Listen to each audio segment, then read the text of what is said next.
Welcome to Tennis Spin, where we put our spin on your tennis. Guys, do you guys remember woman player named Jennifer Capriati? I'll bet half of you do and half of you don't. But there's more to come, but you gotta stay tuned.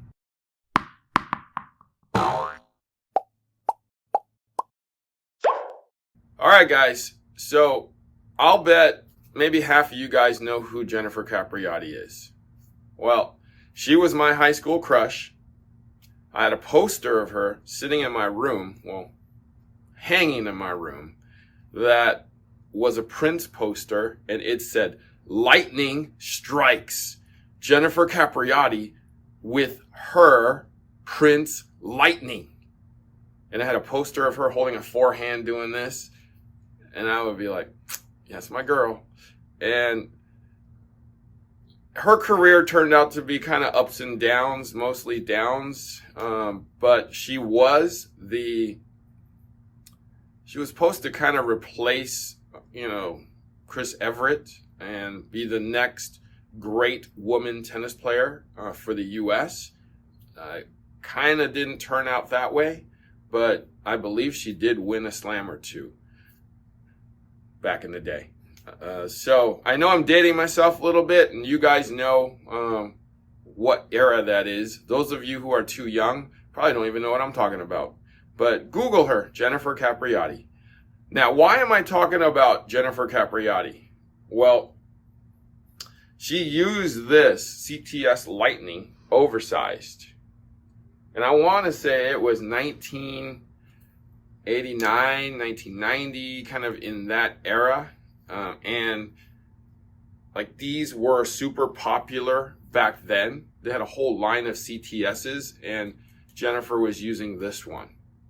Now, my buddy Wendy came in and said, "I've been using this racket for a long time, and I need to replace it." And I was like, dang, that's over 30 years that you've been using that. She's like, yep. And she said, I can't let it go. She's kept it in great shape, as you can tell. I'm going to go like this. She scuffed off that head guard piece right there. But other than that, for being as old as this racket is, it's not bad. Wait, they used to put years on this thing. Let me take a quick look at this. Yep. Prince Manufacturing, 1989. Cushion grip system, constant taper system. So it's thick up here and then thins out here. Yeah, you can even tell. And in the later models, when they took CTS out, they would actually put how thick it is right here. But this was one of the thinner rackets they had. This was kind of like the throwback, slightly wide body player stick that was oversized. So everybody kind of used something like this. So Wendy asked me for help. What would be the modern day version of a CTS Lightning? That's a toughie, because rackets have kind of evolved into other things when they go oversized. So, but I said, I'll help you out, Wendy, and let's see where we land.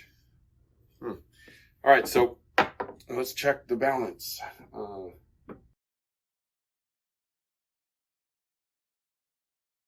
318, let's say, with that overgrip on there. All right, so at the scale here,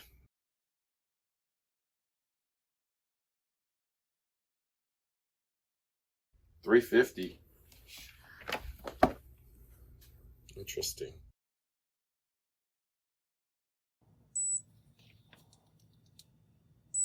$334. All right, interesting. I'm already thinking, guys. Sorry. So $350 on the total weight, pretty high. Obviously, pretty. Not too bad on the balance, actually. Swing weight's definitely heavy on the head. Definitely heavy in the head is what this is telling me, and heavy overall. So that's what my juices are already flowing in the head. So let me ponder this for a second and get right back to you. Okay, so after pondering a little bit, whenever I see a racket from that era, 25, 35 years ago, the racket that always comes to mind is a Wilson Burn. I choose this racket because of kind of the weight and the balance of it, because it feels like it's heavy out here, out this way, and it kind of brings me back home to, 30 years ago. So that's why my go-to racket is this. Unfortunately, they don't make these in oversized, and in the past 20 years, as rackets got bigger, like the 110s there, they got lighter. So, you saw that number is 350. I can't even get close to that right now in an oversized. They're going to be in that 300 or less range. Maybe strung, they'll be like 305. They just don't make them heavy anymore like that on an oversized.